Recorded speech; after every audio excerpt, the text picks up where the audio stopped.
सभी को जय मसीह के प्रभु यीशु मसीह के पवित्र नाम से आप सभी को दिल से स्वागत करते हैं। प्रियो, आज का हमारा विषय है धार्मिकरण। धार्मिकरण क्या है? धार्मिकता क्या है? एक व्यक्ति को परमेश्वर कब धर्मी ठहराता है? धार्मिकता का आधार क्या है और कैसे हम धर्मी बन सकते हैं और धार्मिकता का फल क्या है? इन सारे बातों को आज हम इस वीडियो में चर्चा करेंगे। सब वीडियो के अंत तक बने रहे। प्रियो, धर्मीकरण क्या है? पाप के कारण मनुष्य दंड के योग्य है और इस प्रकार दंड के योग्य लोगों को विमुक्त घोषित करना और बिना अपराध किए हुए व्यक्ति के समान अंगीकार करना ही धर्मीकरण है।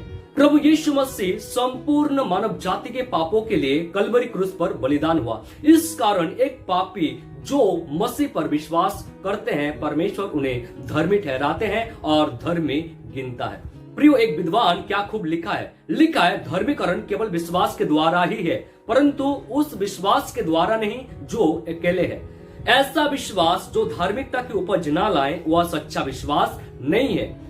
कार्य तो सच्चे विश्वास का अनिवार्य फल है और धार्मिकता का अर्थ है परमेश्वर के साथ सही संबंध में होना। धार्मिकता का दूसरा अर्थ है परमेश्वर की इच्छा और उसके नैतिक नियमों के अनुसार जीवन व्यतीत करना, जिसमें विश्वास, आज्ञाकारिता और पवित्रता शामिल है। धार्मिकता हृदय की शुद्धता और परमेश्वर के प्रति समर्पण को भी दर्शाता है। धार्मिकता का आधार परमेश्वर में विश्वास और उसके प्रति आज्ञाकारिता है। धार्मिकता मसीह यीशु के माध्यम से प्राप्त होती है। प्रिय, संसार में अनेक मनुष्य हैं जो अच्छे कर्म करते रहते हैं। वे लोग वास्तव में बहुत ही अच्छे इंसान हैं, परंतु कितनों भी अच्छे कर्म किया जाए, अच्छे कर्म के द्वारा कोई भी कभी भी उद्धार और धार्मिकता को प्राप्त नहीं कर सकते हैं। प्रियो, परमेश्वर के वचन में लिखा है कि मनुष्य पापी होने के कारण मनुष्य के धर्म के काम सब मैले चित्रों के समान है। जब आप रोमियो उसका 3 अध्याय का 10 पद पढ़ेंगे, वहां पर लिखा है कोई भी धर्मी नहीं, एक भी नहीं। और अय्यूब 9 का 2 में अय्यूब कहते हैं कि मनुष्य परमेश्वर की दृष्टि में कैसे धर्मी ठहर सकता है। मनुष्य ना तो कर्म के द्वारा और ना ही मनुष्य की बनाए हुए नियमों के द्वारा धर्मी ठहर सकता है। रोमियो 10 का 10 में लिखा है क्योंकि धार्मिकता के लिए मन में विश्वास किया जाता है। और उत्पत्ति 15 अध्याय के 6 पद में और रोमियो उसका 4 अध्याय 2 और 3 में लिखा है और अब्राहम ने परमेश्वर पर विश्वास किया और यह उसके लिए धार्मिकता गिना गया। अब्राहम के लिए उसका विश्वास धार्मिकता गिना गया। और रोमियो 3 अध्याय का 22 से 25 तक के जब वचनों को पढ़ेंगे, वहां पर लिखा है कि परमेश्वर की वह धार्मिकता जो मसीह यीशु पर विश्वास करने से सब विश्वास करने वालों के लिए है, क्योंकि कुछ भेद नहीं, इसलिए कि सब ने पाप किया है और परमेश्वर की महिमा से रहित है, परंतु उसके अनुग्रह से उस छुटकारे के द्वारा जो मसीह यीशु में सेत में धर्मी ठहराए जाते हैं। उस परमेश्वर ने उसके लहू के कारण एक ऐसा प्रायश्चित ठहराया जो विश्वास करने से कार्यकारी होता है। धर्मी ठहराने का कार्य परमेश्वर का है। प्रियो, परमेश्वर मसीह यीशु की कलवरी क्रूस पर मरने के कारण एक पापी को जो मसीह पर विश्वास करते हैं उसे धर्मी ठहराते हैं और उसे धर्मी गिनता है। धार्मिकता ना नैतिक चरित्र के द्वारा, ना व्यवस्था के द्वारा और ना भले कर्मों के द्वारा और ना ही मनुष्य के बनाए हुए नियमों के द्वारा प्राप्त किया जा सकता है। प्रियो, धार्मिकता मसीह यीशु पर विश्वास करने के द्वारा प्राप्त होती है। मसीह यीशु के छुटकारे के द्वारा अनुग्रह ही से सेत में धर्मी ठहराया जाता है। पिता परमेश्वर हमको धर्मी ठहराते हैं। पुत्र परमेश्वर प्रभु यीशु मसीह हमारे लिए धर्मी बना और पवित्र आत्मा परमेश्वर हमें शुद्ध करके धार्मिकता में स्थिर करता है। इस प्रकार त्रिएक परमेश्वर हमारे धार्मिकता के कार्यों को पूरा करता है।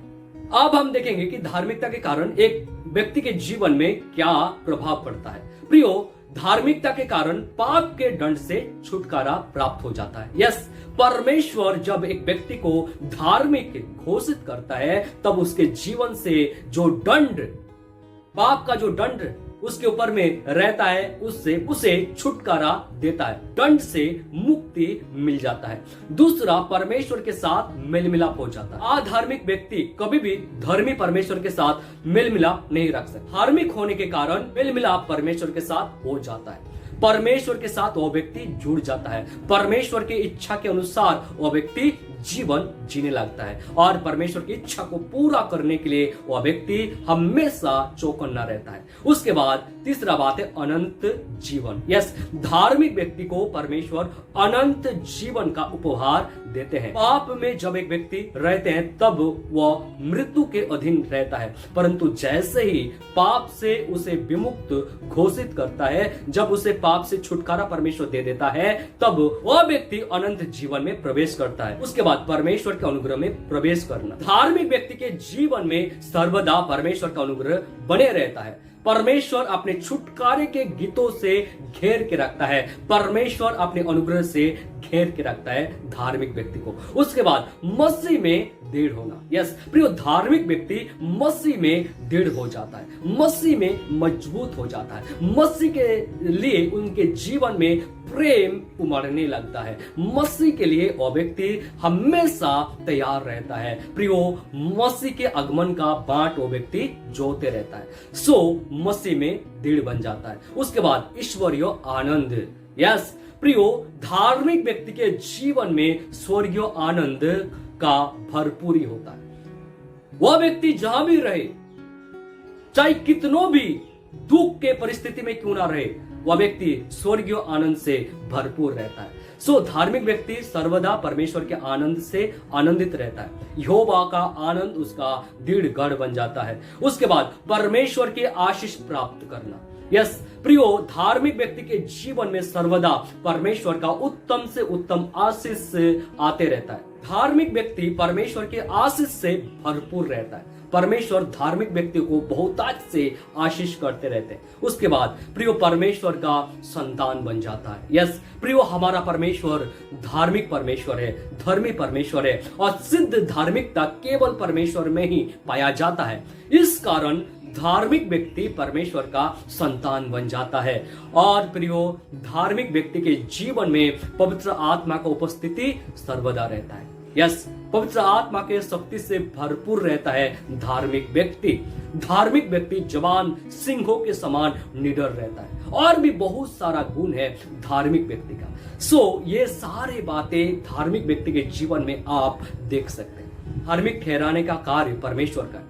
कोई भी इंसान किसी को धर्मी घोषित नहीं कर सकता। और धार्मिकता ना तो भले कर्मों के द्वारा, ना व्यवस्था के द्वारा, ना ही अपने ताकत के द्वारा, ना ही मनुष्य के बनाए हुए नियमों के द्वारा प्राप्त किया जा सकता है। धार्मिकता केवल मसीह पर विश्वास करने के द्वारा ही हम प्राप्त कर सकते हैं। पिता परमेश्वर हमें धर्मी ठहराता है, पुत्र परमेश्वर प्रभु यीशु मसीह हमारे लिए धर्मी बना और पवित्र आत्मा परमेश्वर हमें शुद्ध करके धार्मिकता में स्थिर करता है। इस प्रकार त्रिएक परमेश्वर हमारा धार्मिकता का कार्य को पूरा करता है।